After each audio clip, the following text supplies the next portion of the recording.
Hello, Clinical Research Circle. It's been a while, but the wait, we make it worth your while to wait because we're here, minus Dr. Al Jazairli, who the one time I would love to have him on, or the one times I would love to have him on, he's too busy. So he misses all the good stuff. This is why Dr. Al, this is why your returns are not as good as they can be, because you're missing out. We got a very good one Good. today. How's it going, guys? Ashley, Chris, Monica, what's up? What's It's going up? great. And Doing good. We gotta send the Dr. Elvis recording. Yeah, See what he yeah, can yeah. shout We, out. we need to give you guys more mic time because I'm like doing too much. Somebody else gonna read the article today, and but look it. Okay, I found something.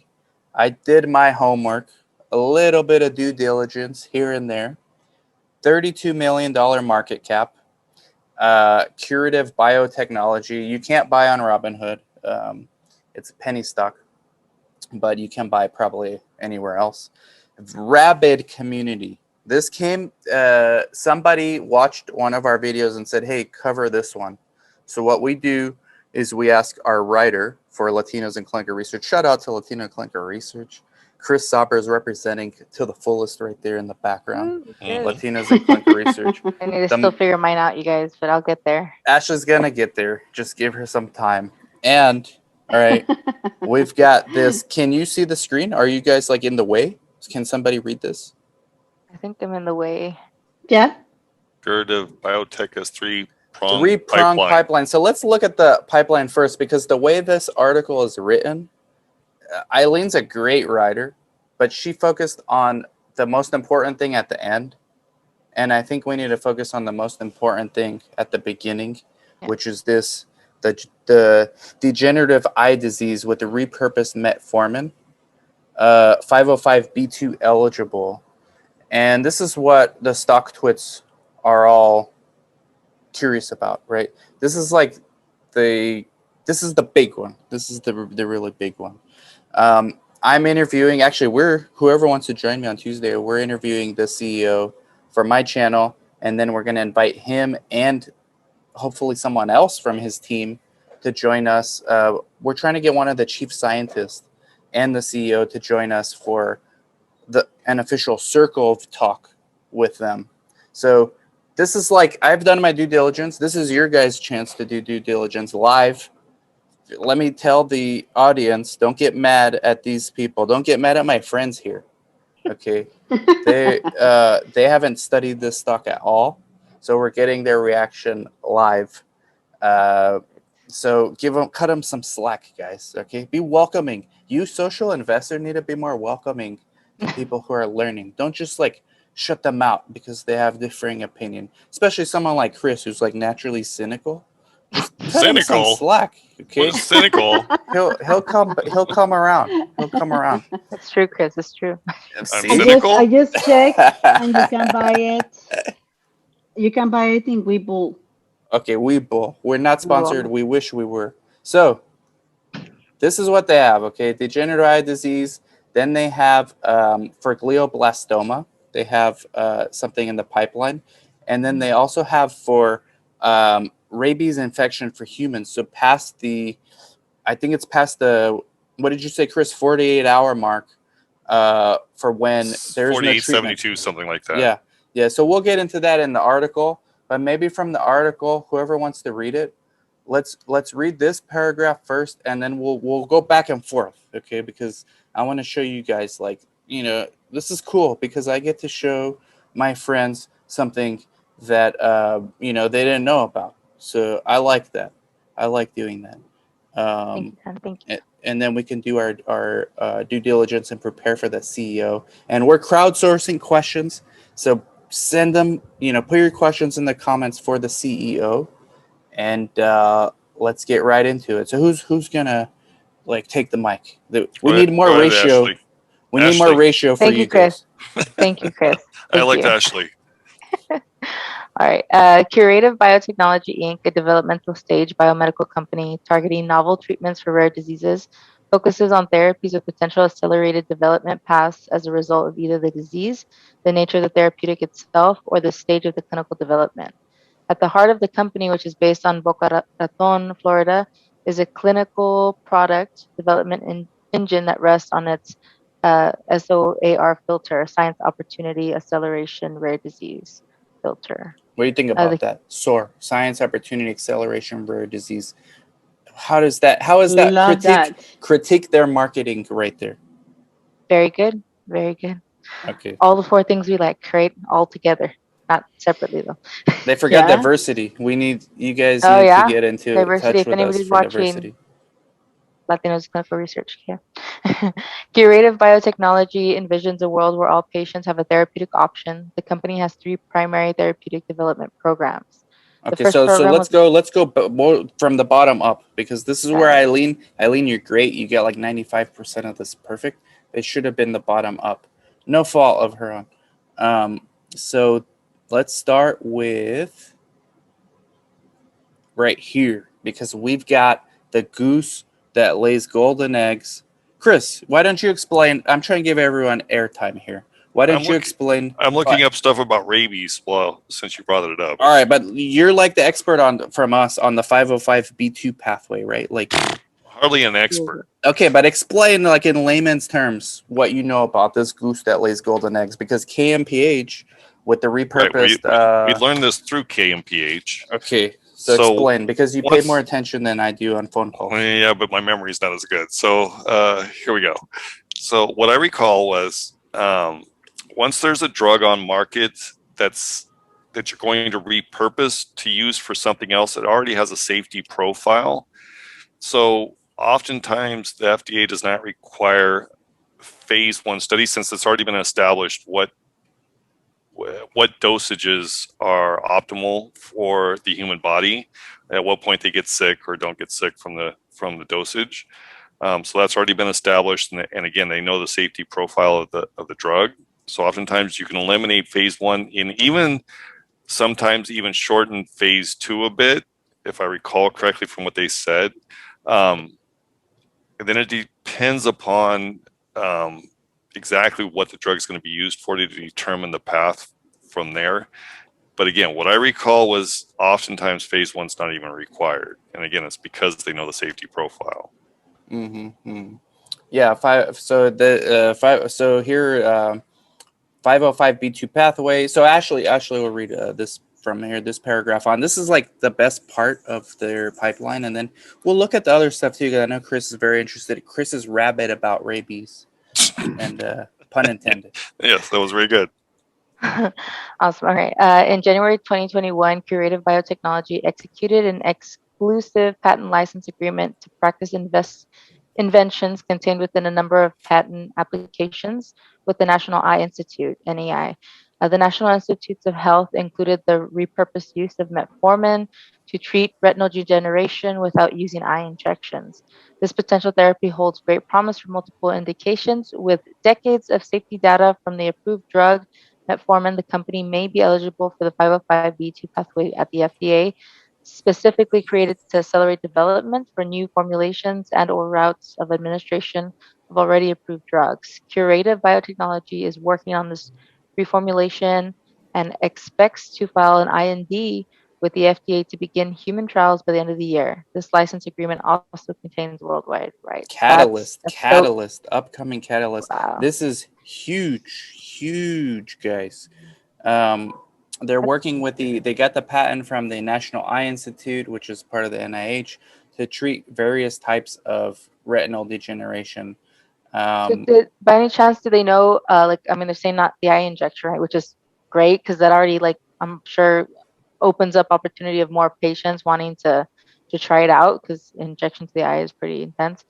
Did they say through what pathway that they might be trying? Like, is it going to be like medication, like IV or something? Oral eye drops. Or eye drops. Okay, sorry, I Yeah. probably missed what I was reading. Yeah. Wouldn't be oral, just eye drops. Yeah. Sorry, no, Eye eye drops. drops. Yeah. And look, here you see all the metformin reformulation, degenerative eye disease, Stargardt disease, retinitis pigmentosa. Look at all these indications they have. Diabetic retinopathy, age-related macular degeneration. All of these are 505b2 eligible. Pretty impressive. Yeah, they're going to be These are all filing. metformin? Yeah, repurposed metformin. Yep. Including the pediatric, whatever that word is, Yes. glioblastoma. No, Stroma? we haven't got there yet. That's the monoclonal antibody for oncology. As if this is not enough. Okay, you've got glioblastoma, and then you've got late stage rabies. Yeah, I was reading on that Glioblastoma. Okay. the conditions in the eye that they are doing a study for are more popular than we actually even thought about it. Like a lot of more people tend to Yes. develop these conditions, Yeah, especially glaucoma. especially the one related to age. So a lot of people after when they turn 50, they can have more tendency to develop this, especially the white Americans. Yeah, I So wish glaucoma is very prevalent.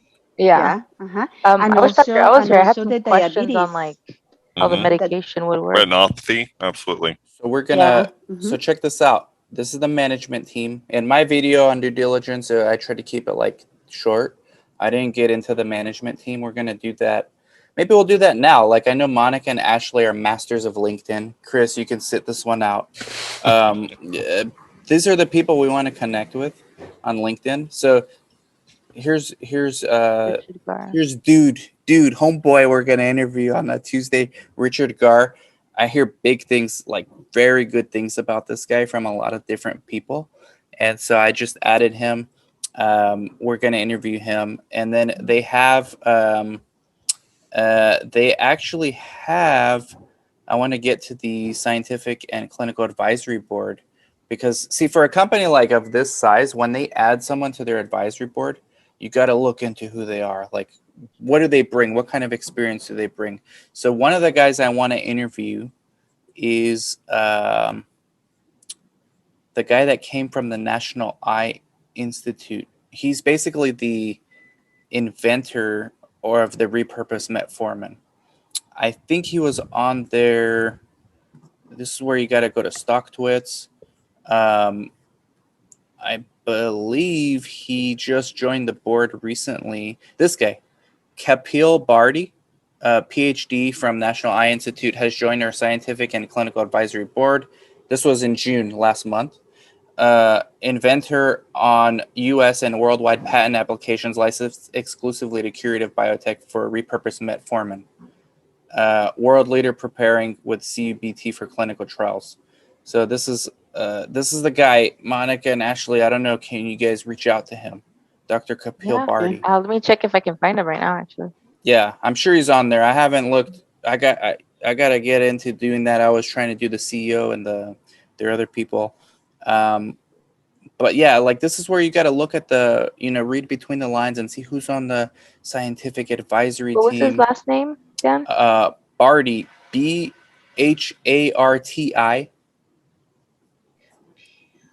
And there's a lecture he has on YouTube.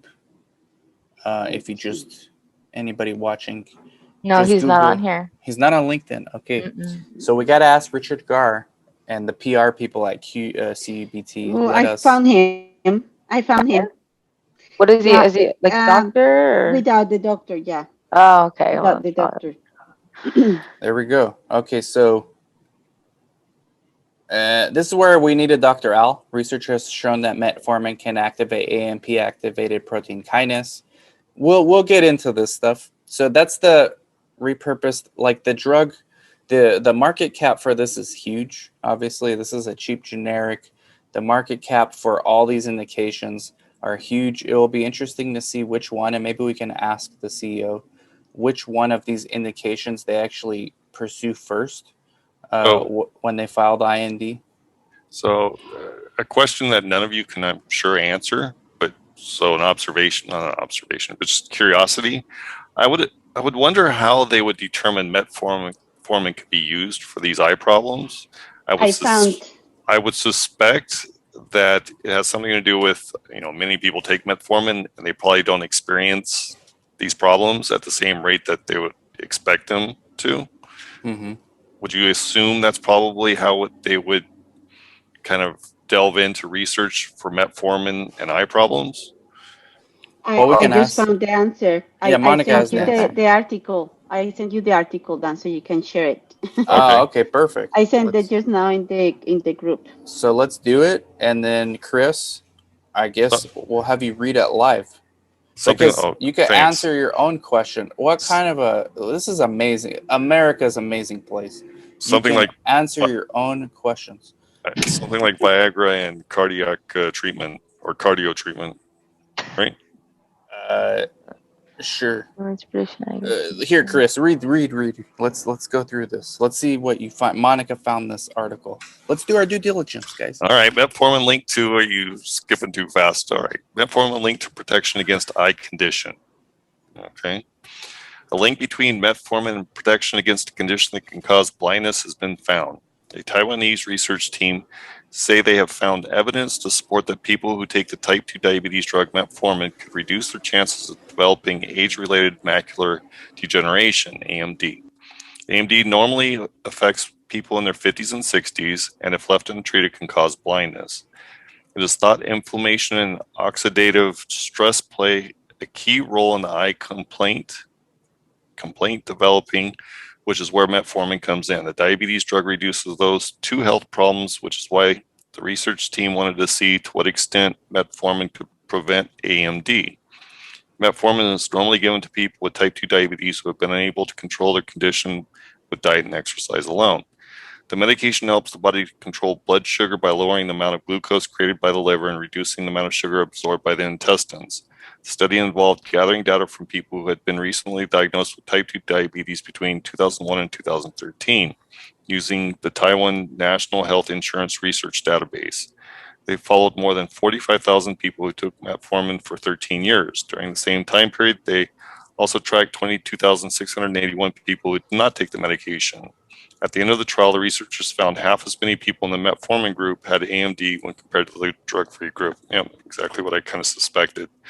So that's probably good enough. Yeah, I mean and when was this article? 2018. Okay, October 2018. Yeah. So this guys, they brought it here first, and you know what? I don't know the history about, and this is a lot of the questions I've been asked were about the reason for the name change and the separation from the previous, I believe it was previous management for this for Curative Biotech. So let me see if I can. And good article, Monica. I Yeah, like that. very good find. So while I find this information. Oh, I like the dancing. I got to go back up to the fat guy Yeah, dancing. that was almost as good as yours. Yeah, dancing in his underwear. It was pretty cool. Yeah. So we got some good questions from the community for CEO. There's some bears on here, but mostly bulls. I'm telling you, this is the fans of CUBT are rapid, pun intended. Let's see how long I can recycle that joke for. Yeah, I can see a lot of potential in all the drugs that they're doing research for. Like, I mean, it's not a brainer. There are no match treatments for those conditions anyway. So here we go. Here's a good due diligence from May. CEO, shout out to Austero. CEO, expect to file IND with the FDA to begin trials before the end of the year. Dr. Barty, who now Monica is her friend.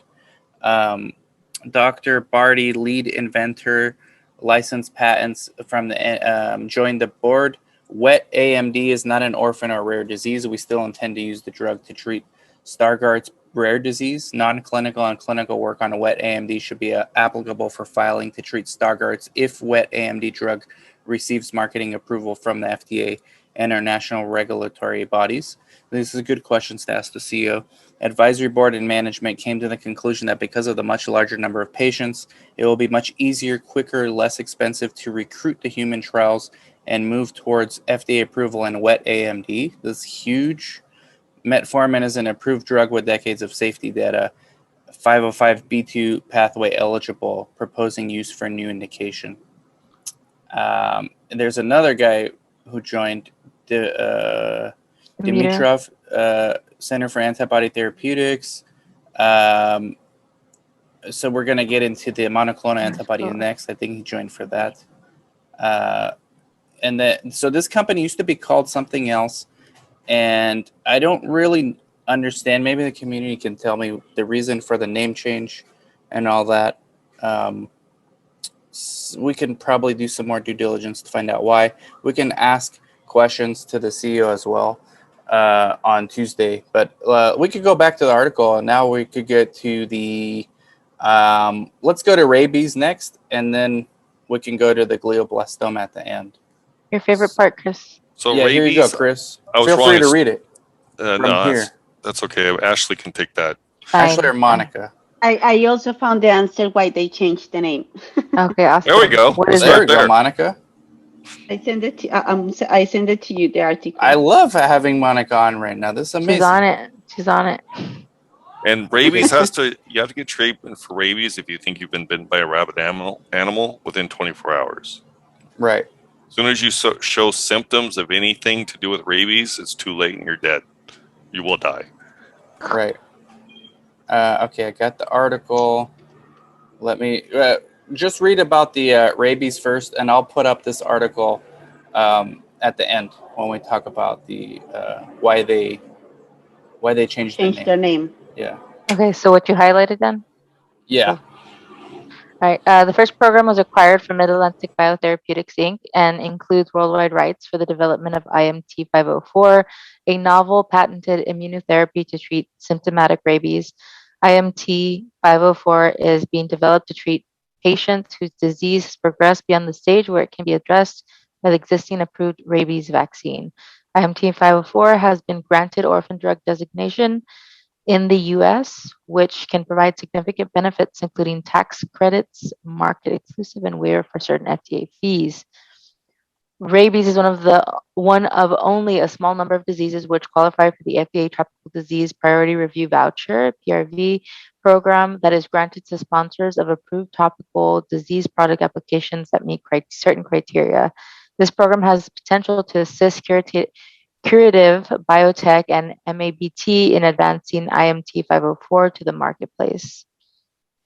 At present, there is no. Oh, No. Okay. oh, keep going? Okay. At present, there is no effective therapy for rabies and encephalitis. Vaccines are available only for pre-exposure and immediate post-exposure prophylaxis. Once signs of infection develop, however, there is no effective treatment, and uniquely among infectious diseases, it has a fatality rate of almost 100%. Current vaccines are effective at protecting against this outcome, provided that the vaccination is given before and shortly after exposure to a biting incident. IMT-504 is an hold on, let me do this Good one. luck with that. Good luck. Ollie- Good luck. Yeah, we need The Dr. 16 Al. syllables. We need Dr. Al for this part, but Yeah, I can do it. we're not gonna get into ODN. the science for this. All right. We need Dr. Al for this part. You but were then- saved, Ashley. I know. Yeah, Thank you. save, Doc. save. Thank you. And then finally the glioblastoma. This one also. I mean, look, have you Pretty- guys ever seen a company like this with this No. much opportunity at a 30 million penny stock, 30 million market cap or whatever it Especially in is? these two different areas. It's pretty interesting. So before we even get into glioblastoma, I'm going to go down the line.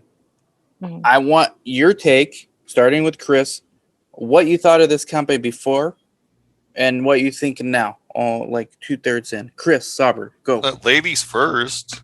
Okay. Ladies first. Monica Quitiva, go. Well, I didn't know much about the company, and when you mentioned that it was penny stock, I was obviously you think is it worth to invest in a company like that? I mean, you never know, right? But after reading all this, I think it's a company that has a lot of potential, especially because all the conditions, like the eye conditions that they are doing research for, have not many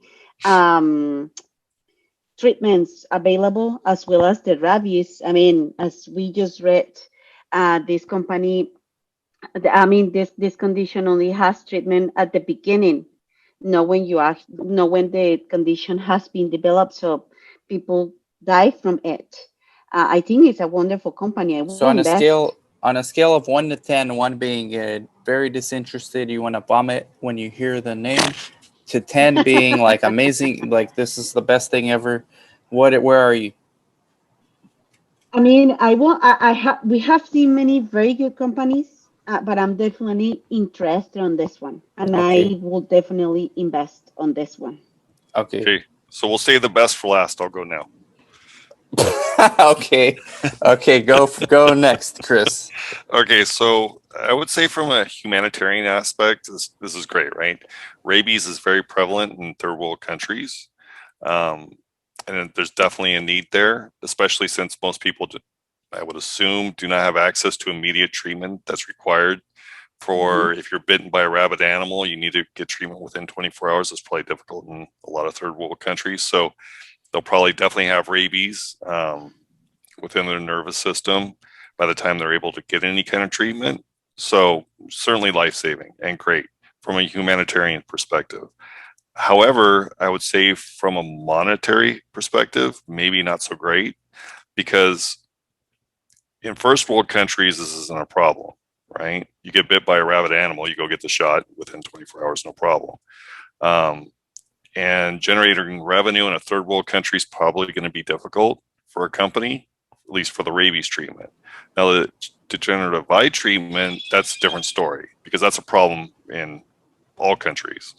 So that's really the only revenue stream that I can see that's going to potentially garner any true monetary value. So I don't know. I don't know how hyped I am. Yeah, and that's somewhat. Somewhat. That's what the bulls would And say. I actually have something in mind. Is that if that medication for rabies gets approved, I'm almost positive it's gonna be tested also in animals like dogs, and that could be another That's a good point. potential That's a market. very good point, Monica. So certainly, if it works, again, just rabies isn't much of a problem in first world countries, but that is a good point, because people would be more likely, if their dog or something, cat's showing rabies, well, here, give them the shot, cure them, right? But again, we give vaccines for that, right? In first world countries, it's required your dog has a vaccination for rabies. So I just don't know really what the monetary stream here is in terms of that disease. And Dr. L's joining. So Dr. L joined right on time. L. Right on time, actually, for glioblastoma. Yeah. Which is like right up his alley as an oncologist.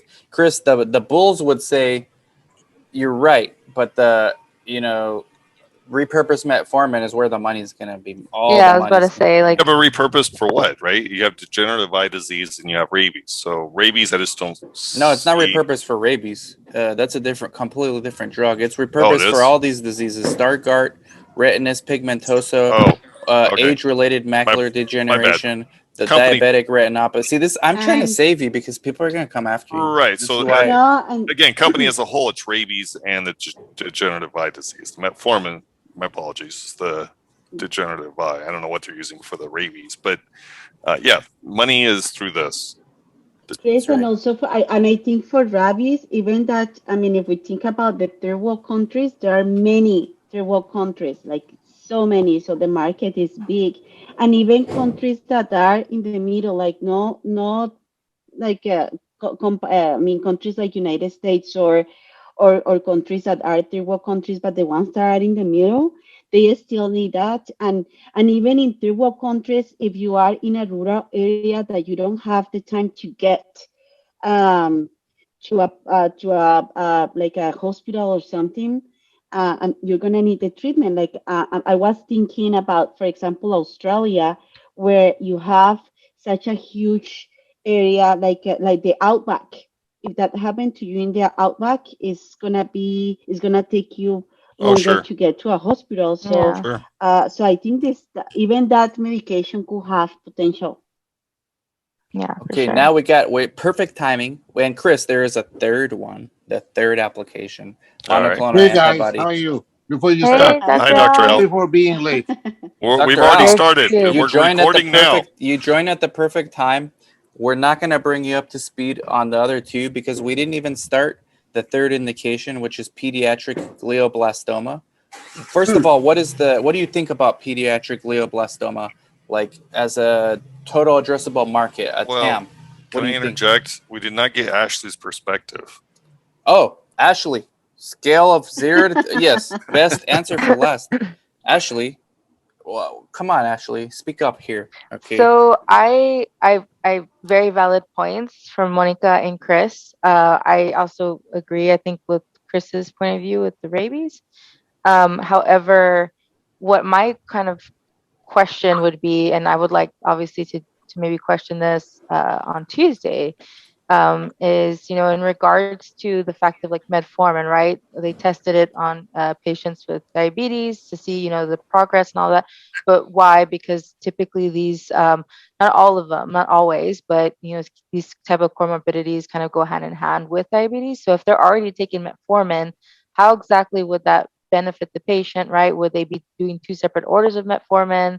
Like one for the one for the dropping in the eye as well as the oral medication. So I mean, that for me is kind of like a question personally that I wonder, because I mean, I used to be in the clinical industry. It's been a bit now, but so that was kind of my question for that. So I like it. I would give it, 7.5, 8. But it's also because, me, I like to see the leadership behind, because it can be a really great idea, but if leadership is not there, and so I like everybody's backgrounds that we saw so far, but I'd really look forward to seeing what the interview will be like on Tuesday, because that's, going to say a lot. And of course, Yes.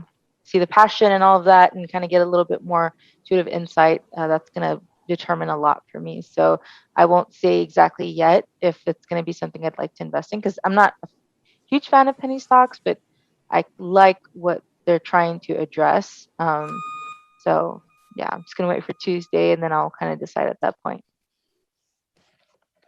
Okay, and we got Dr. Al join at the right time, and you're invited Tuesday at 8 a.m. to interview the CEO with us. We'll see you. The CEO of this company, Dr. Al, is called Curative Biotech. Oh, interesting. Very interesting. Thank you guys for inviting me. Very welcome, Dr. Al. So we're going to be taking a look of the glioblastoma. Yes. Then the we last reading indication is perfect, almost perfect timing you came in, Dr. Al. So pediatric glioblastoma, what do you think as an oncologist, like total addressable market, what kind of a need is there for this? I think there is now increased rate of glioblastoma in most of the pediatric population. Recently, one of my relatives even diagnosed with it. He's like about 6-year-old, and he's in.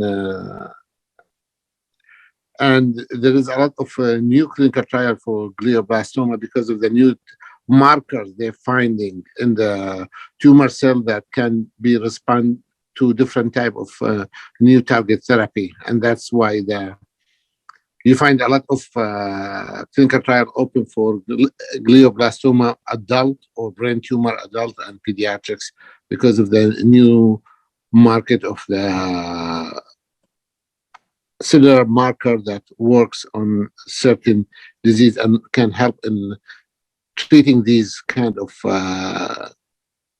tumors. Okay, so let's get into the science behind it. So there is a novel monoclonal antibody. This company, Curative Biotechnology, acquired it from the National Cancer Institute to treat brain cancer. cubt 906, fully humanized CD56 monoclonal antibody carrying a cytotoxic drug conjugate directly to the tumor site to kill the tumor by inhibiting growth and migration of the tumor. Monoclonal antibodies are target specific. cubt targets CD56 positive brain tumors. CD56, also known as a neural cell adhesion or involved cell migration. CD56 overexpressed in brain tumors, particularly early stage tumors. The antibody will carry an extremely potent anti-cancer drug conjugate, such as PBD, pyrrole benzodiazepine, or similar structured analogs. PBD can be 100 to even 1,000 times more potent than chemo and have been shown to have broad spectrum anti-tumor activity in vivo. What do you think about this? As I'm reading this, what do you think as an oncologist? Yeah, before we never had this kind of CD56 or the monoclonal antibody for it, but now there's there's, as I told you, new marker for cancer cell that's being found in different type of cell and a new target therapy for it. This is what's called target therapy, which is the most advanced way of treating cancer these days, personalized slash target therapy. So I think it's a new way, a new marker, a new treatment. It's difficult to get monoclonal antibody across the blood-brain barrier to ensure that enough drug is being delivered to the tumor, as well as to limit the delivery of the drug. The drug is being administered through surgical intervention to the remaining tumor. So that's the three indications. Dr. Al, I know you missed the first two, but what do you think about this glioblastoma one? Oh, yeah, I think it's very good because glioblastoma is very devastating disease, and it's considered one of the very aggressive type of Yes. brain tumor, Mhm. and very difficult to control it. So finding this kind of a new way of treating it, it is very amazing.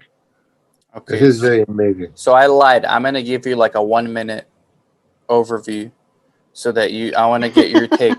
Okay, now that you got the science, I could give you more science if you want. Okay, if you're interested, let's see. They got a late stage rabies drug. Okay, this is after like where there's no treatment available, right, for people who get rabies. But what this is the golden goose, and they have to start studies. They're all preclinical, but they're planning to start the study for before the end of the year. They're planning to file the IND for the macular degeneration, repurposed metformin in eye drops through the 505b2 pathway for all these indications. So Stargardt disease, retinitis pigmentosa, late on-stage retinal degeneration, the diabetic retinopathy, age-related macular degeneration. So that's one, that's one drug in the pipeline. The other one is the one you just saw with glioblastoma. Mhm. And then the third one is IMT 504, late-stage rabies. Let me give you a little bit of the science because you are a doctor. So it would only make sense for us to do this. So IMT 504, this is a oligodeoxynucleotide synthetic Oh my molecule. goodness. Very good, Dan. I know. uh, I butchered it. stimulate different kind of cells of the immune system. This is is creating a survival in a gold standard animal model. And then for the science with the repurposed metformin, we actually saw Monica just friended him on LinkedIn, so hopefully And we're he actually friends accepted me already. Oh already. wow. If he only Yes, knew that we're Honest. as soon talking as I about saw him you, right now. I was His gonna ears are join to burning. you. The Thank you, bro. degeneration of retinal Ah. pigment epithelium is associated with these different eye indications. All of these indications appear to share some or all three main causes of RD: reduced AMP activated protein kinase activity, extreme vascular endothelial growth factor secretion, increased calcium, CA2 levels. Obviously, research has shown that metformin can activate AMP activated protein kinase, reduce vascular endothelial growth factor secretion, and correct baseline calcium levels in RPE cells. The company, here's a little bit about the name change. But before we get into that, we'll finish with that. What do you think, Dr. Al? This is a penny stock, only $32 million market cap. Wow. It's all new innovation in the treatment of different type of disease. Like to have like this metformin for eye disease, and also the rabies is like even it is rare disease, but also there is no a treatment for it effectively. So I think it's a good stuff there from this company. Can you rate the science of what you've seen so far? From pipe dream to practical? Where do you fall in what you've seen so far? The rating would be more accurate after clinical trial, but as a scientific opinion, I think it can go between 6 to 8. Wow, Boom. that's a solid solid backing by Put you right in the the ever middle. pragmatic Dr. Al. Yeah. I don't know if I'm accurate or not, but Yeah. Another question for you, trying. Dr. Al. Will you join us in our interview with the CEO on Tuesday, July 6th at 8 a.m. Pacific Standard Time? Will you be there?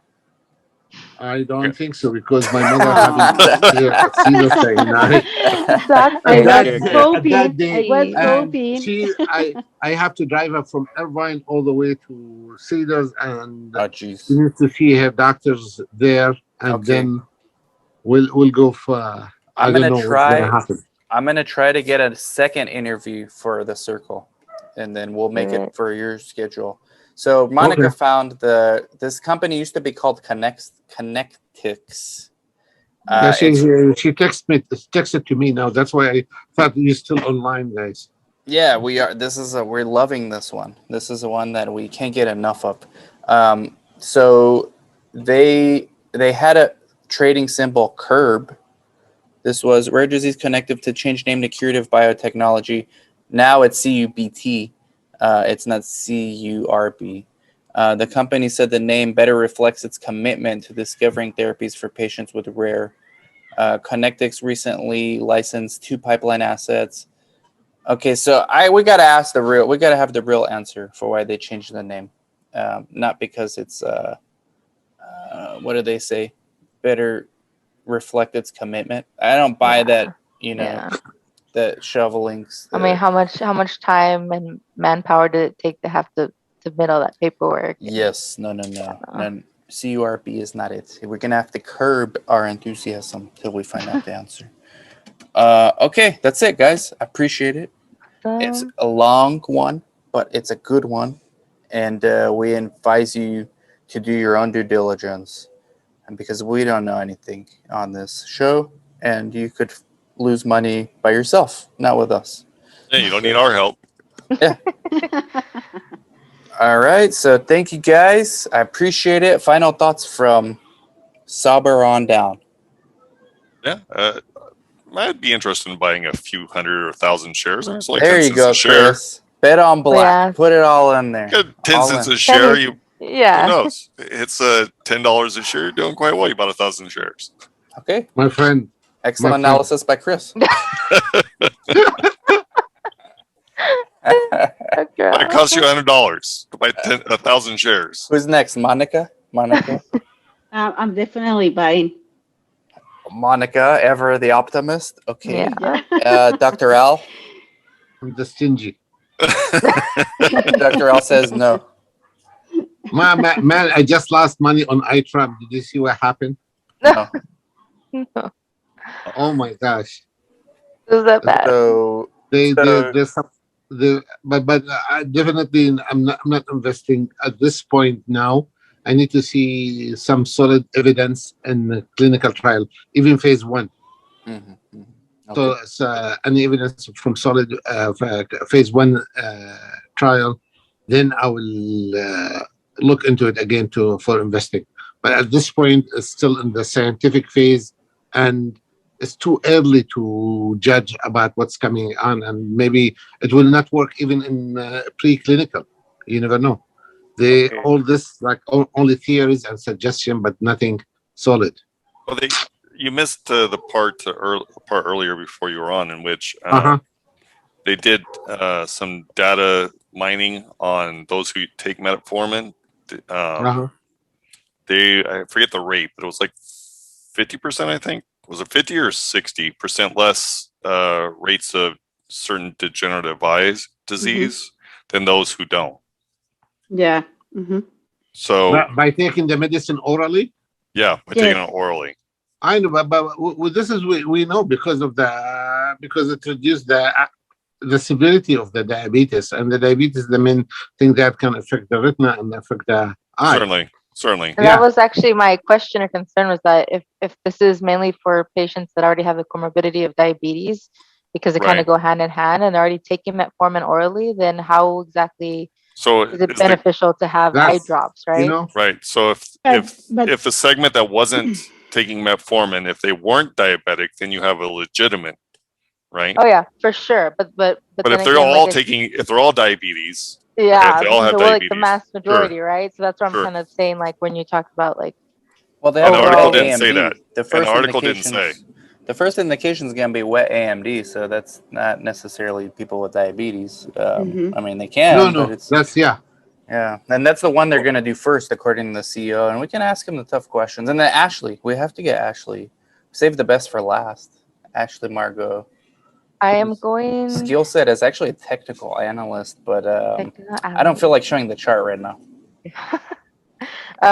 So I'm thinking I'm interested, but I am gonna wait maybe small portion to invest just based off of the fact that I like the innovation that's being considered. But like Dr. Al, I'm gonna kind of wait a little bit for the other portion that I do plan on probably investing and waiting to see how it goes once through trials and stuff. Yeah, I changed my mind. I'm waiting till Tuesday, and we asked the CEO if that study, if Chris, it you're was gonna wake up just for general this? populace. Yeah, because now I'm going to ask this question: general populace, or are they all diabetics that were in that study? Right, the 23,000 people or whatever it was. Well, they didn't do a study. That wasn't their study. No, Yeah, I I was- understand that, Observation. but he would know. I would assume. Otherwise, why would you pursue it? Right, Mhm. on what the groups were. Right, were they all diabetics or not? Yeah, good question. I mean, bring them on. The more, the better. And then don't worry, Dr. Al. We will do a part 2, and we will try to get one of their CEO and one of the chief science guys on the show as well. So stay I'm tuned. going to Great. send him a message. Tell them, hey, we're talking about you. See our video in like 5 minutes. We're a bunch of chatty patties over here on Clinical Research Chatty Circle. patties. We're talking about you. I know. Hello. All right, so thank you guys, appreciate it, and thank you guys for watching, listening. Let us know what you think, and it's not too late. Put your questions in the comments for the CEO, and make sure you subscribe, make sure you like, make sure you comment, and make sure you share. And then we'll catch you all later. Bye bye.